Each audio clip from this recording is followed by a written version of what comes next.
আসসালামু আলাইকুম। আশা করছি আপনারা সকলেই ভালো আছেন। আজকে কথা বলবো সার্জিস আলমকে নিয়ে, যে সবসময় নীতিবাক্য আওলায়। চলুন তো তার বাটপাড়ির চিত্রগুলো একটু দেখে নেই। প্রথমেই তার আদর্শ নিয়ে কথা বলি। সে আসলে কোন আদর্শে বিশ্বাস করে, জাতির পিতাকে নিয়ে তার বর্তমান ধারণাটা কি, চলুন একটু দেখে আসি। ওই শেখ মুজিবুর রহমান 1971-এর পরে এই বাংলাদেশের অস্তিত্ব, এই বাংলাদেশের যে সার্বভৌমত্ব সেটি নষ্ট করে দিয়েছিল এই বাংলাদেশকে একটি দেশের কাছে ইজারা দিয়ে। দেখতে পারলেন সে কি বলছে? দেশটাকে ইজারা দিয়েছে। বঙ্গবন্ধুর বাংলাদেশে তার কোনো অবদান নাই। চলুন এখন দেখে আসি, বঙ্গবন্ধু একার না, বঙ্গবন্ধু তারও। চলুন একটু দেখে আসি। বঙ্গবন্ধুকে আমি আমার বঙ্গবন্ধু বলি, সেই অধিকারটি আমি বাঙালি হিসেবে জন্মসূত্রে পেয়েছি।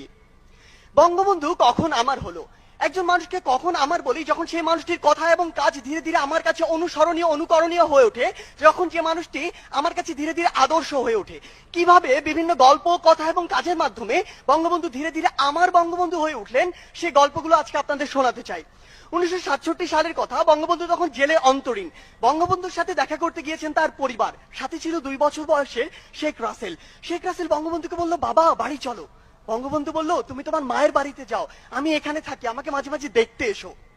এরপরে কারাগারে রোজ নামছে। বঙ্গবন্ধু বলেছিলেন, আমাদেরও খারাপ লাগে, আমাদেরও কষ্ট হয়, কারণ শত হলো আমরা মানুষ, শত হলো আমি ওর জন্মদাতা পিতা।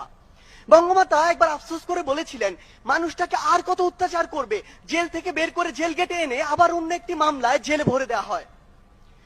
54 যুক্তফ্রন্টে নির্বাচনের কথা। বঙ্গবন্ধু গোপালগঞ্জের রাস্তা দিয়ে হেঁটে যাবেন শুনে এক বৃদ্ধা ঘন্টার পর ঘন্টা সেই রাস্তায় দাঁড়িয়ে রইলেন। কখন বঙ্গবন্ধু আসবেন, বঙ্গবন্ধুকে নিয়ে তিনি তার কুঁড়ে ঘরে যাবেন, সেই কুঁড়ে ঘরে তাকে এক বাটি দুধ খাওয়াবেন, আর 4 আনার নির্ভেজাল ভালোবাসা তার হাতে ধরিয়ে দেবেন তার নির্বাচনের জন্য। 1972 সালের 8 জানুয়ারির কথা। বঙ্গবন্ধু তখন লন্ডনে। ব্রিটিশ প্রধানমন্ত্রী এডওয়ার্ড হিথ তার রাষ্ট্রীয় সফর সংক্ষিপ্ত করে লন্ডনে ফিরে এসেছেন। বিকেল 5টায় 10 নম্বর ডাউনিং স্ট্রিটে বঙ্গবন্ধুর সাথে বৈঠক শেষে বঙ্গবন্ধু যখন তার গাড়িতে উঠবেন, ব্রিটিশ প্রধানমন্ত্রী নিজে সে গাড়ির দরজা খুলে দিলেন।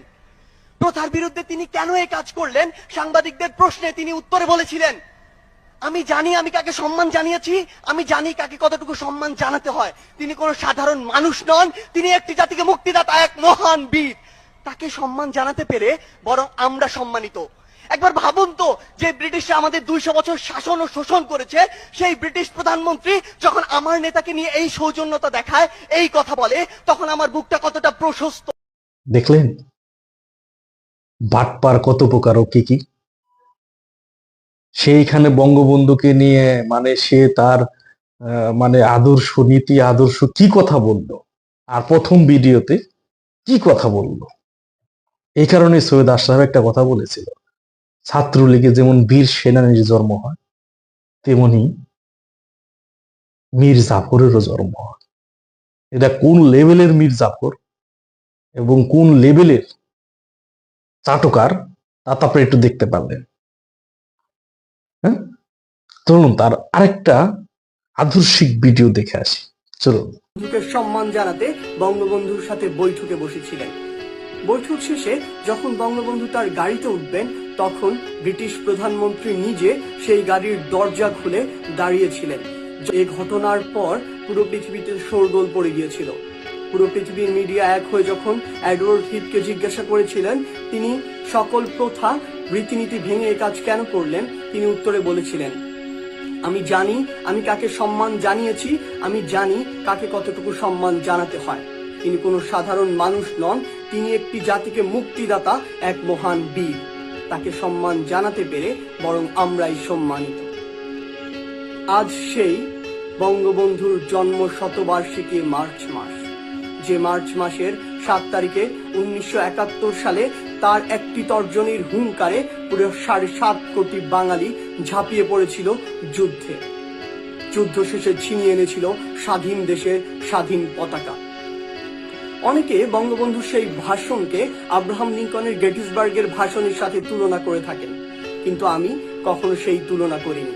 কারণ যে ভাষণ স্বাধীনতার 50 বছর পরেও যে ভাষণের প্রতিটি শব্দ আমাকে শিহরিত করে তোলে, সে ভাষণ পৃথিবীর অন্য কোনো ভাষণের সাথে তুলনাযোগ্য হতে পারে না। তাই তো আহমদ ছফা যথার্থই বলেছিলেন। তিনি বলেছিলেন, বাঙালি জাতির শ্রেষ্ঠ কাব্য বলাকা সোনার তরী কিংবা গীতাঞ্জলি নয়, বাঙালি জাতির শ্রেষ্ঠ কাব্য আর দাবায় রাখতে পারবা না।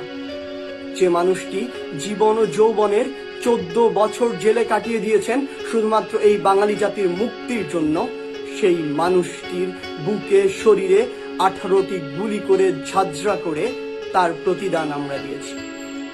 এতটাই অকৃতজ্ঞ বাঙালি আমরা। দেখলেন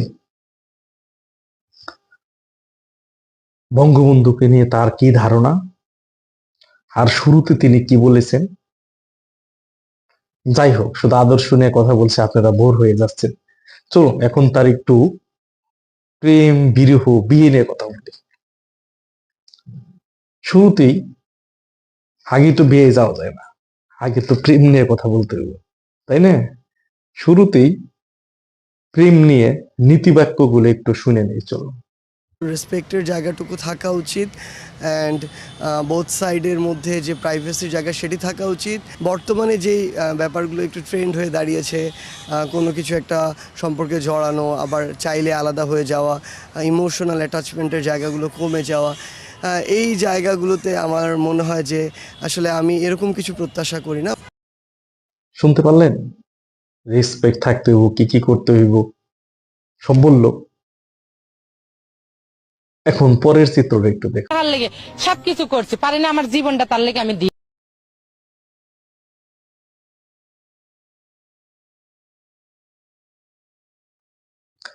দেখলেন তো কি বললো? চলুন সার্জিসের হালাল বিয়ে নিয়ে একটু কথা বলি। বিয়ে নিয়ে সে কি বলছে একটু দেখে আসি, চলুন। একদম হালাল সম্পর্ক হোক পারিবারিক বন্ধনের মাধ্যমে, অ্যান্ড আমি বিশ্বাস করি যে হালাল সম্পর্কের মধ্যেই ওই যে শান্তিটি বা সৃষ্টিকর্তার পক্ষ থেকে যে বরকত সেটি থাকে। দেখতে পারলে সে বিয়ে নিয়ে কি বলল? হালাল বিয়ে করতে হবে, সে এইসবের মধ্যে নাই। এবং পরবর্তীতে দেখেন তার হালাল বিয়ের নমুনা, চলুন দেখে আসি।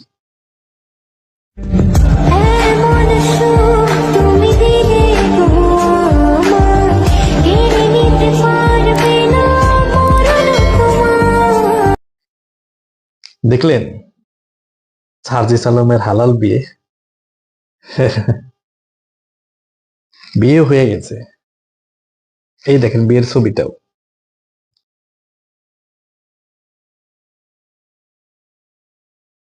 এখন সে বিয়েই করে নাই। এতক্ষণ নীতি বাক্য প্রেম প্রীতি নিয়ে তো অনেক কথা হলো, হালাল রিলেশন আপনাদের দেখাইলাম, অথচ তিনি নাকি বিয়েই করেন নাই। এটা আমার কথা না, আরে সার্জিস আলমের কথা। চলুন একটু দেখে আসি। বিয়ে করেছেন? না না, এরকম কিছু না। আসলে এটা আসলে অনেকে রিলস বানাচ্ছে দেখছি, ছোট ছোট ভিডিও বানাচ্ছে, তো এগুলো আসলে তাদের জায়গা থেকে। এটা তো সত্যি যে এখন সোশ্যাল মিডিয়ায় এমন অনেক কিছু রয়েছে যেগুলোর আসলে সত্যতা নেই, তো এরকম কোনো কিছুই নয়। আসলে আমার আব্বু আম্মু এইসব যখন ছবি ভিডিও দেখে তারা অবাক হয় যে তাদের ছেলের বিয়ে হয়ে গিয়েছে, তারা জানে না। সো এরকম আসলে এগুলোর কোনো সত্যতা নেই, অনেকে হয়তো মজা করার জন্য বানাচ্ছে। দেখলেন একে নিয়ে কি বলবেন বলেন? গিরগিটিও তো একটু কম কম রং বদলায়। এই বাটপার প্রতারকটা কি লেভেলের মিথ্যাবাদী আপনারা কি চিন্তা করতে পারেন? প্রেম বিয়ে আদর্শ নিয়ে কথা হলো, আহা যেটা সবচেয়ে দরকার টাকা, এটা ছাড়া তো চলে না। টাকা নিয়ে প্রথমে একটা ভিডিও আপনাদেরকে দেখাই, তারপরে কথা বলি, চলুন একটু দেখে আসি। রিজনটা হচ্ছে এটাই যে আমার আসলে এই মুহূর্তে কোনো টাকা নাই, ধার করে চলতেছি। এটাই হচ্ছে রিয়েলিটি, যে আপনি আমাদের যারা সমন্বয়ক বলে যাদেরকে চিনেন তাদের পকেটে হাত দিলে কখনো 2-3 হাজার টাকাও পাবেন না, আমার পকেটে মানি ব্যাগও নাই, কিন্তু আমরা এটা বলতে পারতেছি না কারণ মানুষ বিশ্বাস করবে না। তো ফ্যাক্ট হচ্ছে রিয়েলিটি আর সোশ্যাল মিডিয়া একটা। আসলে ভাই রিয়েলিটি বুঝতে হলে আমার সাথে একদিন চলতে হবে। দেখলেন, টাকা নাই সমন্বয়কদের হাতে, যারা সমন্বয়ক আছে পকেটে হাত দিলে 2-3 হাজার টাকা থাকবে না। এখন এইখানে আবার সার্জিসের মধ্যে একটু হাত মাত্রে ঢুকায়, কারণ সার্জিস বলো 2-3 হাজার টাকা থাকে না, এত বড় মিথ্যা কথা। আন্দোলন তো একাই হাসনাত আব্দুল্লাহ করতে পারে, তার একটা কোম্পানিতে 100 কোটি টাকা বাৎসরিক টার্ন ওভার। এটা আমার কথা না, বাটপার প্রতারক হাসনাতের মুখ থেকেই শুনুন, চলুন। প্রত্যেক বছর আমার প্রতিষ্ঠানে, আমার একটা প্রতিষ্ঠানে 100 কোটির উপরে টার্ন ওভার হয় প্রত্যেক বছরে। 2022 সালে একটা ক্লাস নিলে আমাকে 25,000 টাকা পেমেন্ট করতে হতো। আমি মানে I was always financially sound, simple. শুনতে পারলেন আমি মিথ্যা বলছি? এই বাটপারদের প্রতারণা কত দূর দেখা যায়, এই বাটপারদের প্রতারণার ধরনগুলো দেখে যান। চলুন, সার্জিসের কাছে তো টাকাই নাই, দেখেন এখন কি গাড়ি ইউজ করে, একটু দেখে আসি, চলুন।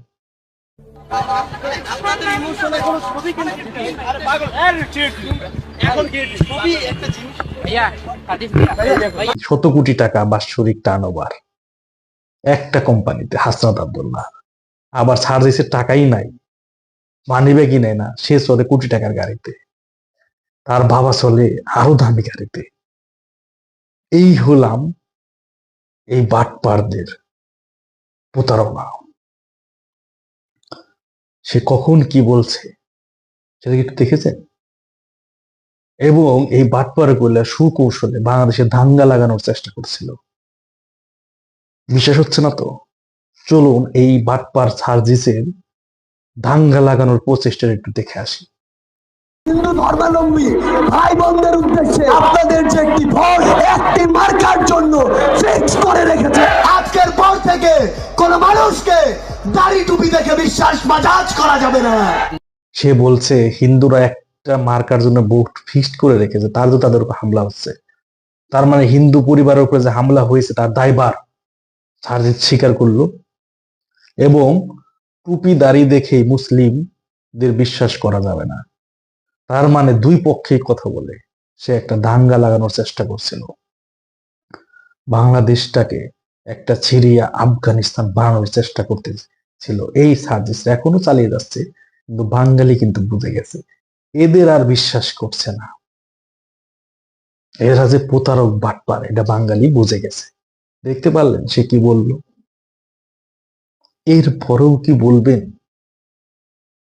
এরাই দেশটাকে সংস্কার করবে, এরা দেশটাকে আগিয়ে নিয়ে যাবে। দেশটা এখন কোথায় গিয়ে দাঁড়াইছে তার আদর্শ দেখলেন, তার প্রেম প্রীতি দেখলেন, তার বিবাহ নিয়ে মিথ্যাচার দেখলেন। আসুন আমরা সকলে এই বাটপার প্রতারকদের হাত থেকে বাংলাদেশকে রক্ষা করি। খুব বেশি দূরে নাই, এদের যে ইন্ধনদাতা, এদের যে বাপ বাইডেন, হে কিন্তু জানুয়ারিতে 20 তারিখে নাই। তারপরে অতি দ্রুত জননেত্রী দেশরত্ন শেখ হাসিনা বাংলাদেশের নির্বাচিত সাংবিধানিক প্রধানমন্ত্রী দেশে আসবেন, আবার দেশের হাল ধরবেন। সেই দিন আর বেশি দূরে নাই। বাটপার গুলা পালানোর জন্য রাস্তা বের করে রাখছে। এরা যে এইভাবে শত শত হাজার কোটি টাকা বিদেশে পাচার করছে সেটা লুকানোর জন্যই এই হাসনাতরা বলেন, এই আসিফ মাহমুদ বলেন, এরা সকলে মিলেই সূচি বলে আগুন দিয়েছে। এটাকে আমি বলছি, তাদের সমন্বয়কদের একজনে কি বলে একটু শুনুন। সম্পূর্ণ ধাক্কা দিয়ে চলে গেছে চোখের সামনে, ডাইরেক্ট এমন এত জোরে ধাক্কা দিছে ফায়ার সার্ভিস কর্মীকে, উনি কিন্তু কয়েক হাত ছিটকে গিয়ে পড়ছে। কিন্তু এটা যদি পরিকল্পিত না হয় তাহলে বুঝতে পারলেন? সূচিবলার সামনে একটা সিকিউরিট প্লেস, যে জায়গা দিয়ে গাড়ি একটা একটা করে যাইতে হয় এবং ধীর গতিতে যাইতে হয়, সেই জায়গায় কিভাবে একটা ট্রাক চাপা দিয়ে ফায়ার সার্ভিস একটা কর্মীকে মেরে ফেললো। সেই ট্রাকের নাম্বার সিসি ক্যামেরা দিয়ে, সেই ট্রাক কে চালাইছে, সেই ট্রাক কোনটা, সেটা কেন আজ পর্যন্ত আমাদের সামনে আনা হলো না? নাকি ওই ফায়ার সার্ভিস কর্মী চিনে গেছিল যে কে আগুন লাগাইছে, তার জন্য কি তাকে পরিকল্পিতভাবে হত্যা করা হয়েছে? আমি মনে করি অবশ্যই তাকে পরিকল্পিতভাবে হত্যা করা হয়েছে। তাহলে সকল কিছু দাঁড়ালে কেন সেই জায়গায় সাংবাদিকদের পাশ বন্ধ করে দেওয়া হয়েছে একটু দেখে নেন।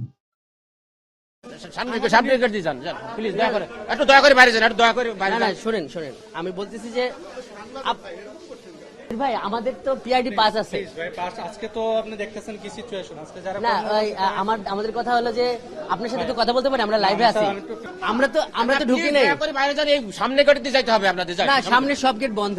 আমরা দেখছি যে এই কর্মকর্তা কর্মচারী তাদের সাংবাদিক পাস ছিল, তাদেরকেও ভিতরে যেতে দিচ্ছে না, এবং ওই ট্রাক চাপাতে তাকে মেরে ফেললো। সেই ব্যাপারে কোনো বিবৃতি স্বরাষ্ট্র মন্ত্রণালয় থেকে দিল না, কোনো জায়গায় দিল না, কোনো সমন্বয়করাও কেন বললো না?